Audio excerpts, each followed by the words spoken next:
Assalamualaikum warahmatullahi wabarakatuh. Bismillahirrahmanirrahim. Alhamdulillah wassalatu wassalamu ala Rasulillah wa ala alihi wa sahbihi wa mawala amma ba'du. All the participants who follow this learners development for this class, we will continue the material today with the following theory, yaitu teori behaviorism. Kita kemarin sudah bahas dua teori, yaitu teori structuralism dan teori functionalism.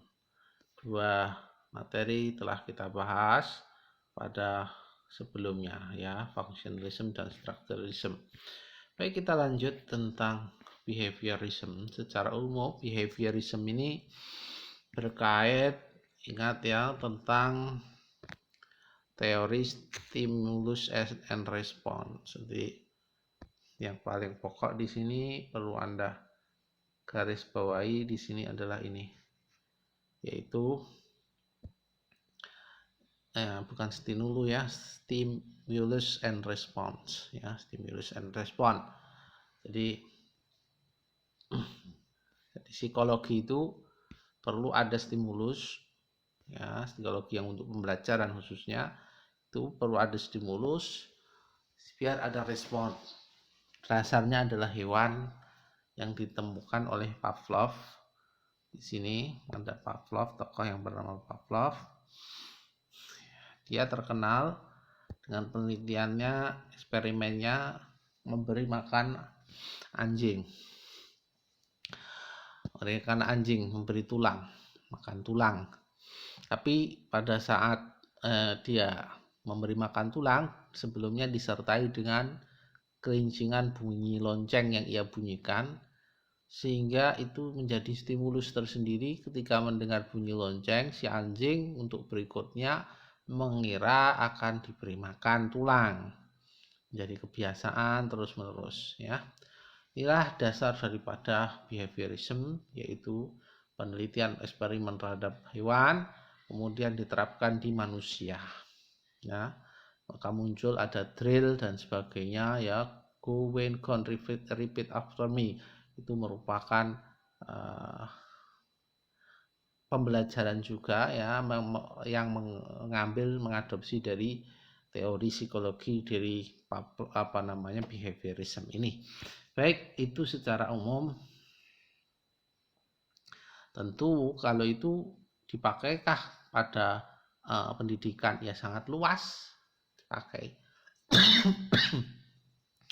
Kita nggak bahas di situ, ya, itu sudah jelas itu akan ada dampaknya luas terhadap pendidikan. Baik, behaviorism. Kita mulai di sini. Kalau Anda mengatakan behavior itu kan bahasa Inggris biasanya akhlak, ya. Memang tak jauh-jauh, yaitu yang dimaksud di sini psikologi aslinya, bukan akhlak, ya. Sikap seseorang itu, psikologi seseorang akan banyak dipengaruhi oleh stimulus yang masuk padanya. In the beginning, kita mulai.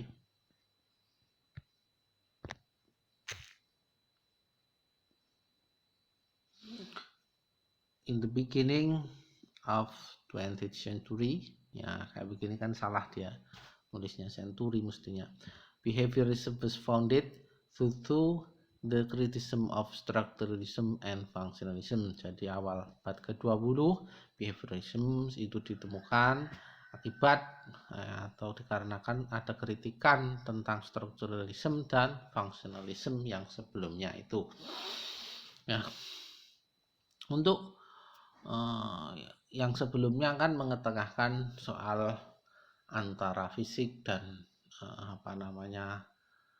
elements of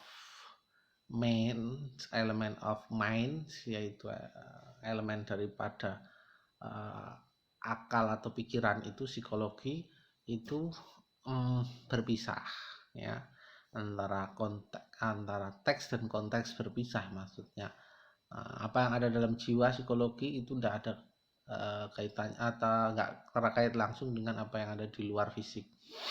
Sedangkan di kemarin apa namanya di fungsionalisme itu terkait. Nah di sini terkaitnya yang bagaimana itu ternyata membutuhkan stimulus, ya, tidak hanya sekedar terkait. Before this, the emphasis was on the study of element of consciousness. Nah, sudah dibahas elemen of consciousness, jadi elemen pikiran bawah pikiran sadar atau ya psikologi, ya, elemen dari psikologi itu sudah dibahas kemarin sebelumnya. But a few of psychologists considers it useless and said that the study that tells us about the effect of consciousness on our body is useful. Sebagian ya adalah beberapa, tapi pakar psikologi itu menganggap bahwa mengkaji ini behaviorism ini tidak ada gunanya.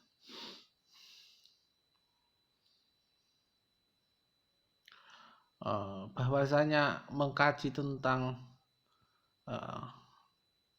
sesuatu yang memberi tahu kita tentang dampak daripada akal bawah sadar itu tadi, akal consciousness, yaitu akal psikologi kita pada fisik kita itu bermanfaat, ya. Jadi kalau hanya mempelajari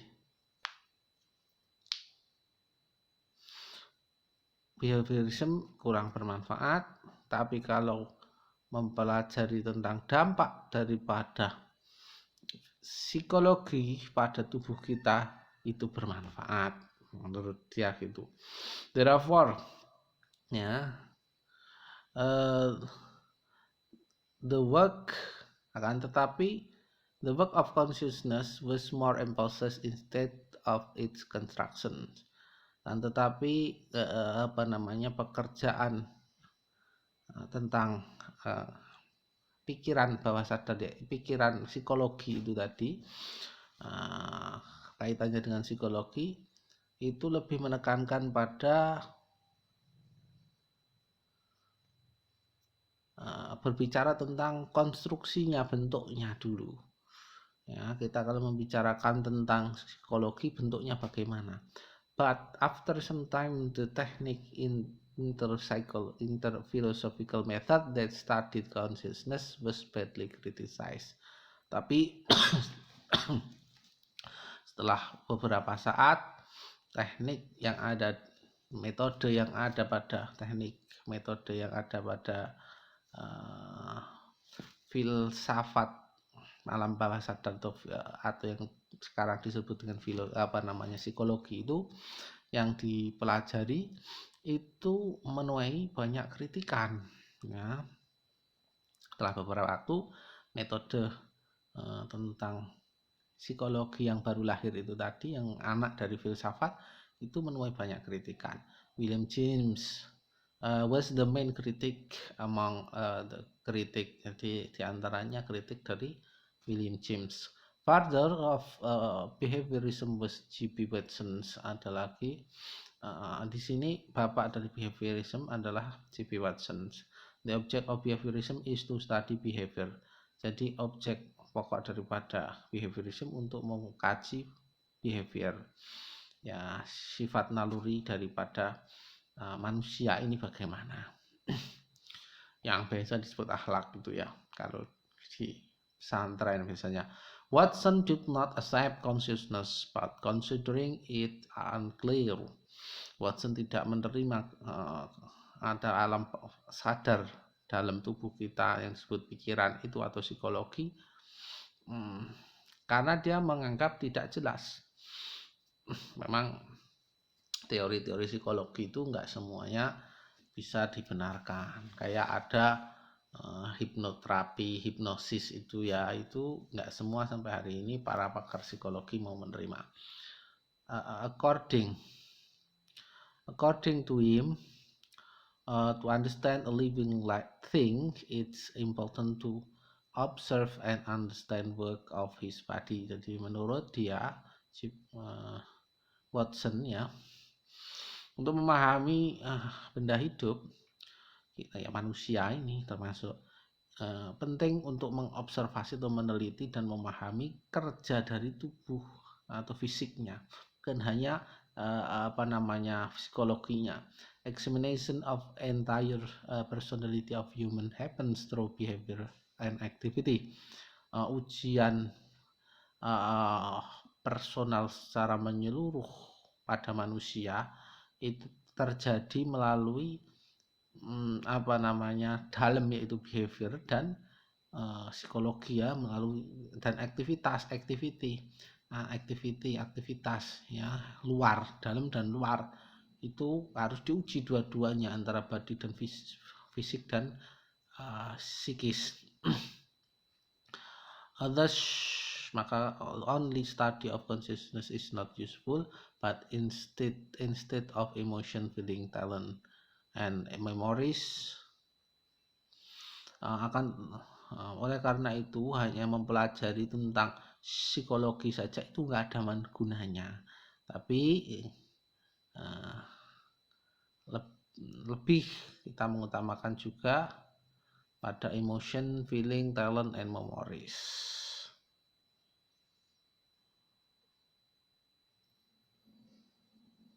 Atau bahkan lebih mempelajari emosi, feeling, talent, and memories ya, itu nggak ada gunanya menurut dia. Attention should paid toward his effort and behavior that is tangible. Jadi perhatian kita seharusnya tertuju pada usaha ya, tertuju pada usaha kita, dan maksudnya his itu dia ya, tapi di sini saya terjemah kita, usaha kita dan kondisi batin kita yang itu bisa nampak, tangible ya. Usaha bisa dilihat ya, behavior dampaknya bagaimana, behavior lah itu stimulus respon. This effort and behavior are both natural and acquired that are studied by psychologists. Usaha dan kondisi atau fisik ya, aktivitas fisik dan kondisi dalam tubuh, yaitu psikolog atau psikis ya, fisik dan psikis gitu ya, bahasa mudahnya. Keduanya alami ya, both natural and acquired that are studied, itu biasanya alami dan ada pada tubuh manusia, that are studied by psychologists, yang itu dikaji oleh para ahli psikolog. School of Behaviorism is group of those psychologists who study both natural and acquired behavior of living that is tangible. Jadi aliran behaviorism ini adalah sekelompok para psikolog yang mengkaji tentang alam dari behavior dan apa yang dikuasai oleh behavior ya, of a living, dari kehidupan that is tangible, yang mana itu bisa nampak atau diteliti ya. Natural yaitu nanti adalah melalui stimulusnya ya, seperti anjing dan seterusnya, itu aktivitas. Sedangkan nanti si acquired behaviornya yang dikuasai dalamnya adalah respon daripada psikis atau dalam tubuh. Max Meyer, Pepys, Hall, and Thalmann, and B.F. Skinner are among the main behaviorists. Jadi inilah tokoh-tokoh utama daripada behaviorists. Selanjutnya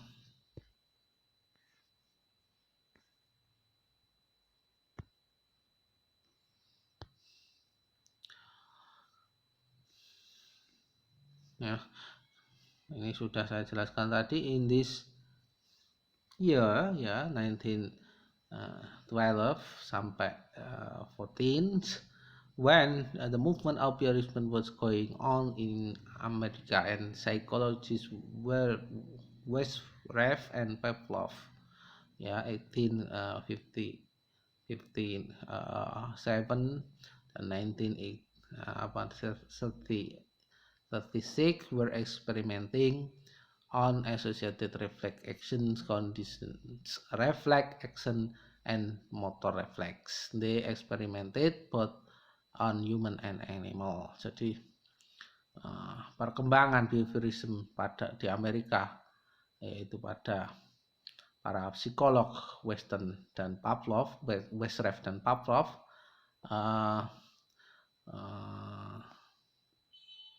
yang mengkaji ya, meneliti tentang hubungan aksi refleksi, aksi yang ya refleks ya tanpa dipikir, condition reflex action, dan aksi yang dikondisikan refleksnya, dan motor refleks dan sebuah refleks yang bersifat motorik. The experiment both on human and animal. Mereka berdua meneliti kaitannya dengan manusia dan hewan. Yang sudah saya paparkan tadi, antara anjing dan manusia itu ada kaitannya di stimulus and response. Ini proses stimulus and response ini ya reflex action, ya conditions reflex action. Jadi aksi yang dikondisikan refleksnya. Jadi kalau Anda diberi uang, refleksnya alhamdulillah dan seterusnya, itu mungkin sudah terbiasa dari masa kecil ya, atau seneng ya. Reflex action yang asli, associated reflex action ya, aksi refleksi atau kejut seketika ya. Bahasanya apa itu, sekejut seketika, refleks itu ya langsung tanpa mikir. Associated yang bersifat asosiasi atau tebak-tebakan, tidak sebab, hampir mirip sebab akibat lah. Associated reflex action. Jadi associated itu ya yang dikaitkan. Ibaratnya Anda ini associated itu bedanya dengan cause effect ya. Cause effect, jadi causality. Kalau causality itu panas karena dibakar, itu memang sebab akibat namanya. Tapi kalau dugaan berefek, itu namanya adalah asosiasi. Contoh, dia sakit panas diduga karena kena sawanan. Nah, itu sudah nggak tentu sebab akibat, tapi itu dugaan. Karena sulit dipertanggungjawabkan secara medis, tapi secara psikis bisa. Nah, associated reflex action, aksi refleksi ya, gerakan atau aksi yang tanpa dipikir, associated. Karena ada dalam tubuh, yaitu psikis sebabnya. Conditions reflect, adapun yang action, aksi kedua ini refleksnya berdasarkan kondisi. Ada yang motor refleks yang langsung secara alami motorik. Nah, itu mereka kaji semua. According to this view, behaviorism a living thing respond to the incitement presence in the atmosphere. Jadi menurut pandangan tokoh-tokoh ini, pandangan tokoh behaviorism ini, makhluk hidup ya, yang hidup itu yang respon, itu merespon ya ketika diberi stimulus, ada respon. Due to the excitement, ada karena kan ada dorongan ya, ada excitement present, ada kehadiran dorongan ya, yang disebut stimulus itu tadi, in the atmosphere, dalam dunianya. Discourse, lingkungannya itu ada hadir dorongan untuk apa, untuk senangkah diberi uang dan seterusnya. This discourse thought over the action of the living thing and studied the action of muscle and glands. Jadi wacana ini ya berbicara tentang aksi, berbicara tentang aksi dari stimulus ya. Stimulus itu tadi menimbulkan aksi dari ya yang hidup apapun, hewan, manusia, and studied the action, dan mengkaji tentang aksi daripada otot dan kelenjar. Jadi kita itu kalau mendapatkan kabar inna lillahi wa inna ilaihi rajiun, langsung tangan gemeter atau gimana, takut, atau karena ada petir tangan langsung refleks, bagaimana dada bergetar. Ini termasuk dari kajiannya ini mestinya. In this the theory stimulus and response. Jadi inilah yang disebut teori stimulus and response has been given an important place. Ya, telah disumbangkan tempat yang penting. Resulted human behave in order to cope, to cope up or become friendly with circumstances and atmosphere. Jadi menghasilkan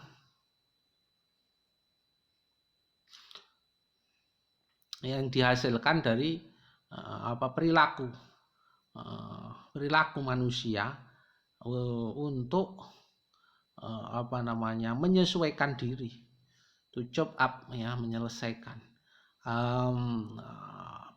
or become friendly with the circumstances and atmosphere, atau dia mau menyesuaikan dengan lingkungan dan atmosfer atau kondisi yang ada pada saat itu. Jadi kondisinya umpamanya bel di pondok, bangun semuanya langsung kaget. Nah, itu juga termasuk ada stimulus, yaitu lonceng atau bel dan seterusnya.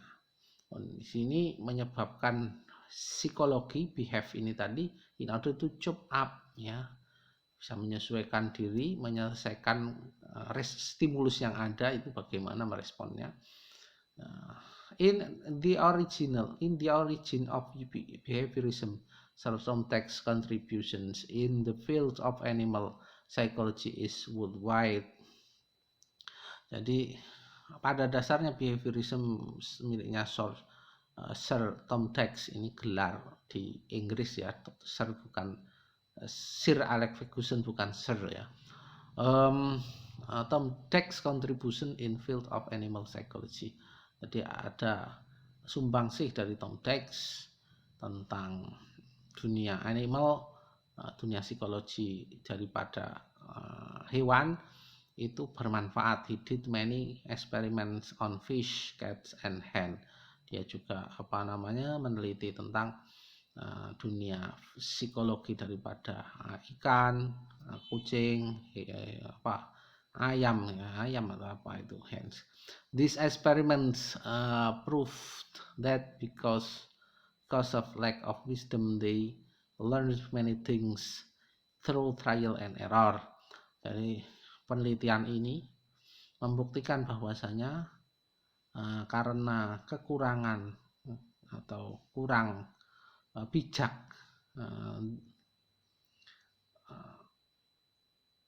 mereka mempelajari banyak sesuatu melalui penelitian otak-atik maduk, yaitu trial and error, salah diulangi lagi, salah diulangi.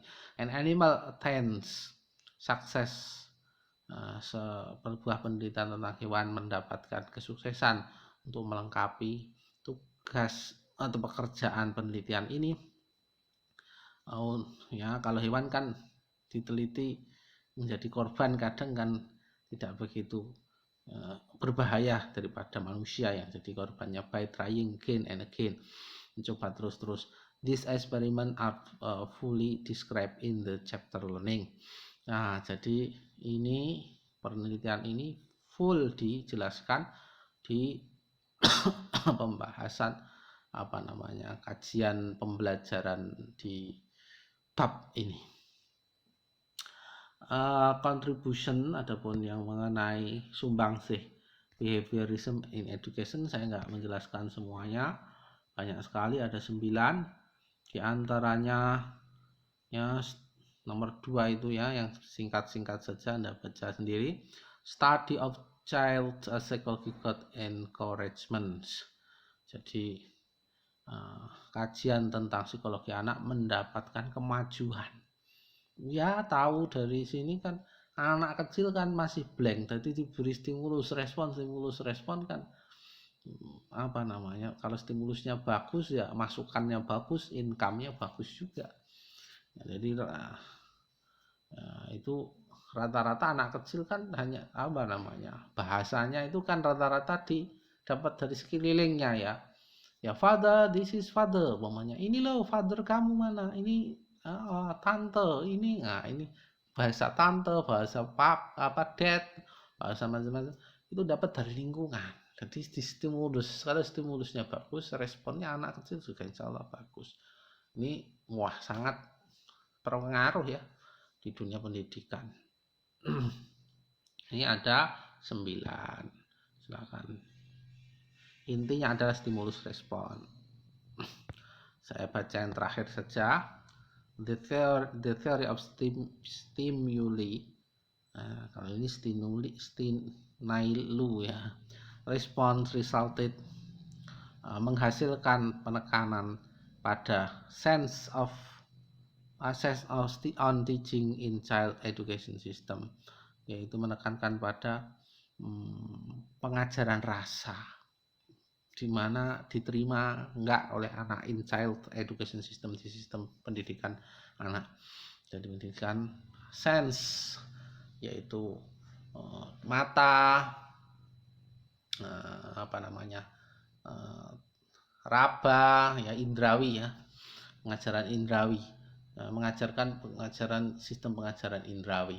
Jadi anak hati-hati, 5 panca inderanya itu semuanya harus, dan rasa termasuk 6 ya, itu harus dipekakan pada diperlihatkan sesuatu yang bagus. Kalau game terus maka dia akan responnya juga bukan meniru orang tuanya, meniru apa yang ada di game dan seterusnya. Ini sangat-sangat krusial dan penting pada pembelajaran anak untuk kasus ini ya, untuk teori ini. Demikian, thank you very much. See you next. Assalamualaikum warahmatullahi wabarakatuh.